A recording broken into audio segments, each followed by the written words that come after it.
Ontario rad jednotka. Ontario je americká firma, ktorá si niektoré nože nechá vyrobiť v zahraničí, aby konkurovali cenám lacnejších nožov. Toto je veľmi obľúbené EDCčko na celom svete. Vychvaľujú ho či už lovci, outdooroví nadšenci, traperi, bushcrafteri.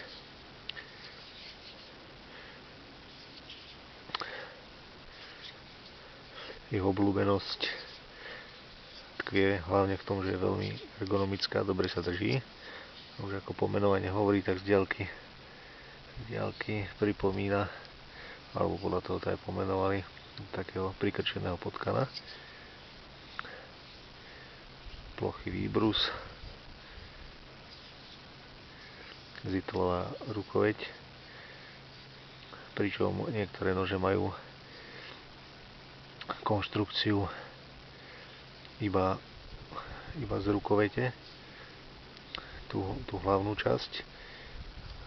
Tieto drahšie nože, ako táto radka, neviem, či to vidno to, tak tu má ešte vložkovanie, linery.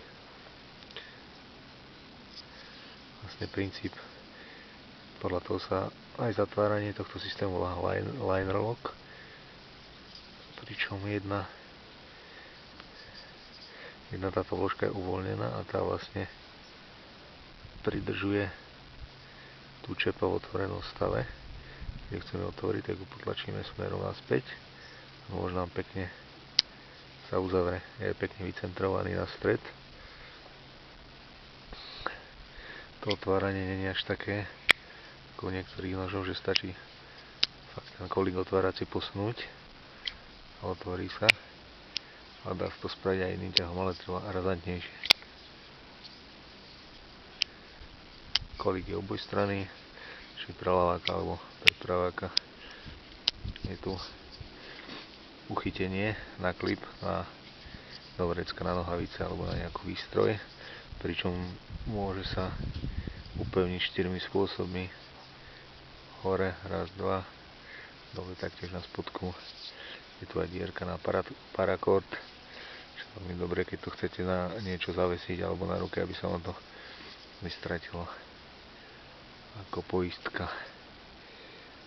Výhoda v tomto noži je to, že má jednoduchú konštrukciu, dá sa rýchlo rozobrať a očistiť, a takisto ako sa rýchlo dá rozobrať a očistiť, sa celkom aj rýchlo zanáša, nakoľko sú tu veľké medzeria, nech je tam nečistota, ale nie je problém to umyť.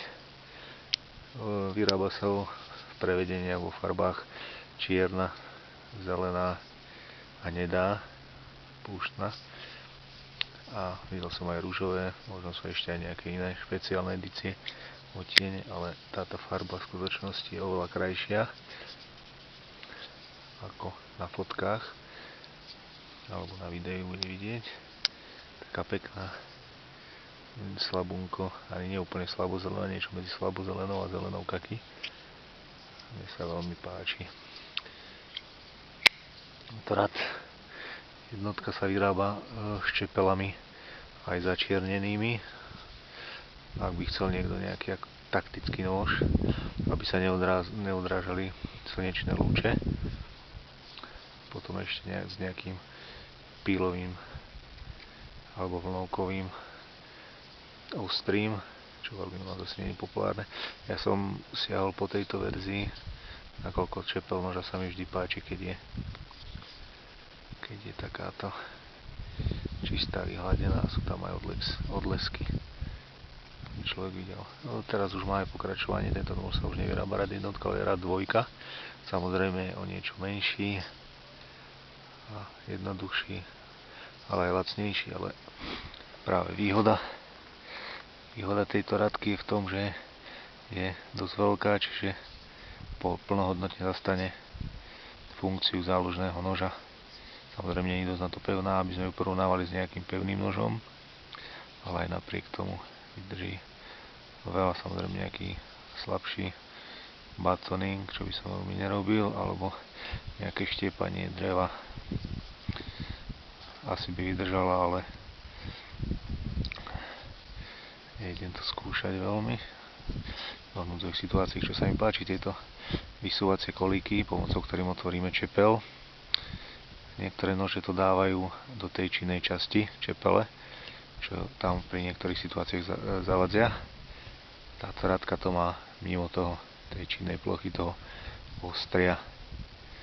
Takže je to tiež jedna z výhod.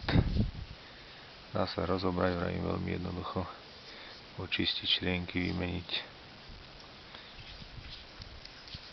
Mám väčšiu ruku, takže mne sadne perfektne. Je to z tých väčších EDC-čiek. Skúsim aj niečo narezať a porovnať to. Teraz zopár nejakých parametrov. Takže ako som už povedal, črienky sú zitelové. Je to linerlock s poistkou. Celková dĺžka je 21,8 cm.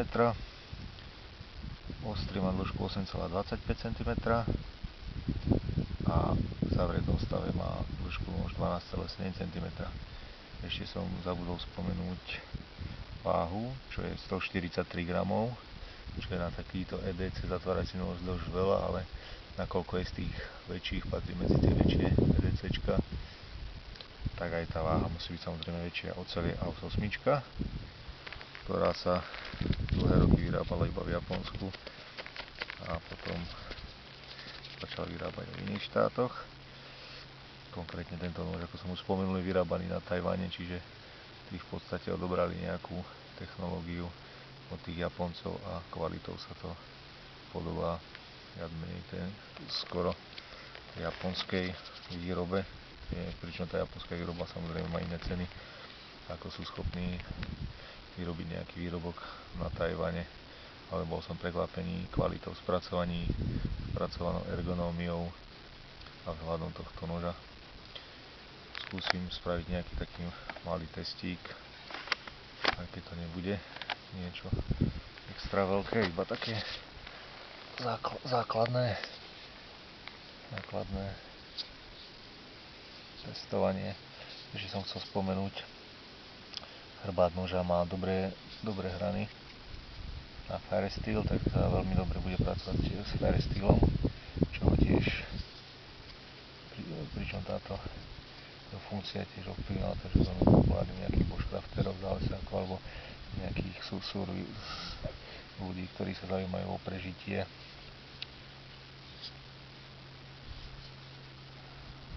Hore na vrchu noža máme ešte celkom je to príjemné, aby sa nám nešmykol prst, tak je tu také vybratie, asi 3 zúbky, takže s ergonómiou a so spracovaním sa dobre pohrali.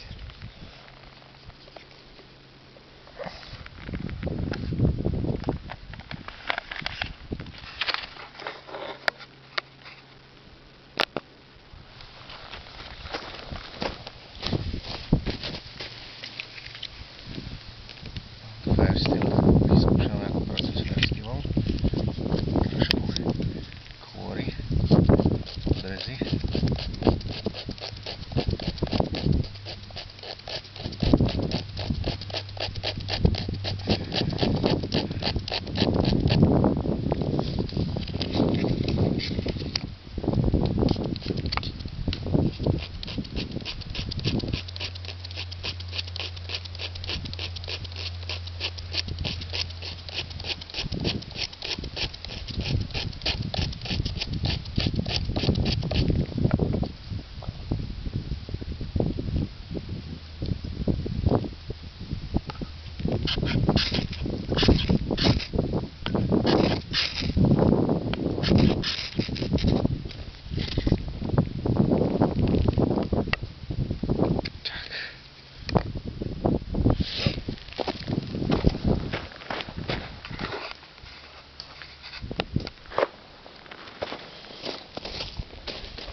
S tým nožom od výrobcu bol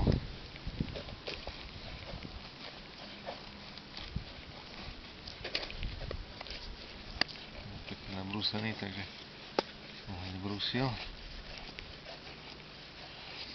Plochy výbruze. Rádny na takéto väčšie drevo.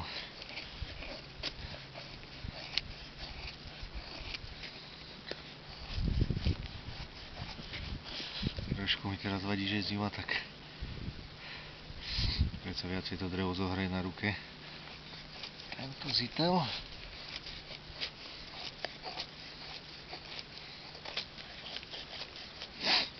Takisto sa dobre pracuje aj s tou hranou to z chrbta čepele. Chcete očistiť, dočistiť niečo.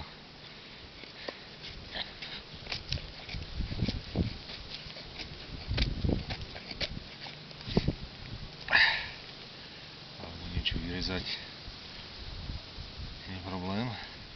Ja som ešte ukázať. Trošku neohrabaný. Tento nôž dá pri krajaní na tenké plátky, takým opinelom dokážem nakrájať veľmi tenké plátky. S týmto to ide. Ešte tá hrúbka tej čepele je okolo do 3 mm, čo je nezvyklé na takéto EDCčka. Toho robí možno v niektorých situáciách takých, keby sme chceli núdzovo filetovať takými neohrabanými. Ale to je iba môj názor, nakoľko som zvyknutý na opinel, ktorý má fakt tú čepelúsku.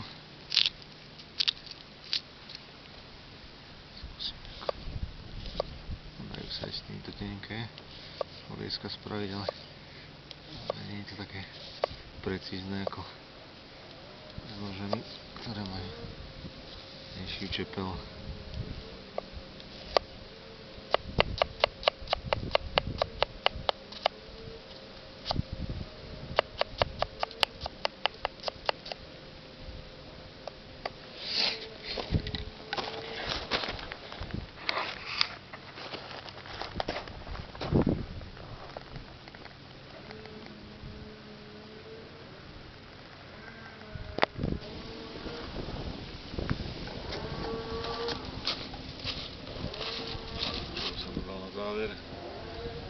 Tento nôž je veľmi dobrý, či už ako taktický nôž, EDCčko na kemping, survival,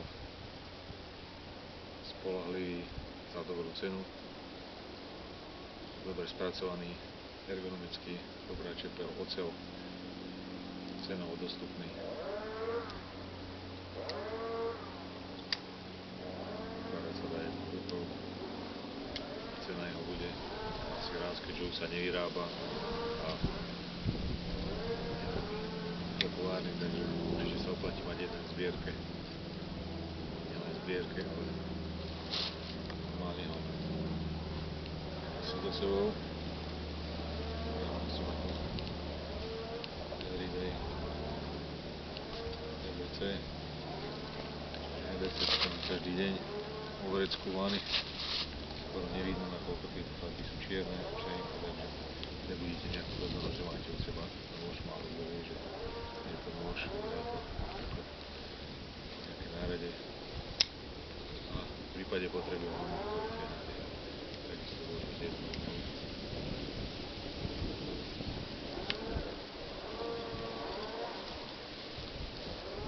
Takže tento nôž má všetko, čo by mal správne EDCčko spĺňať. Ľahko sa čistí, jednoduchá konštrukcia, pevná konštrukcia, jednoduchá zapárateľnosť, dobrá oceľ, široký chrbát noža, ústrie chrbáta noža, výborne pracuje s firesteelom, plochý výbrus, nemám tomuto nožu čo vytknúť, keby som vám povedal. Takže Ontario, radiofonka, patrí medzi moje obľúbené EDCčka.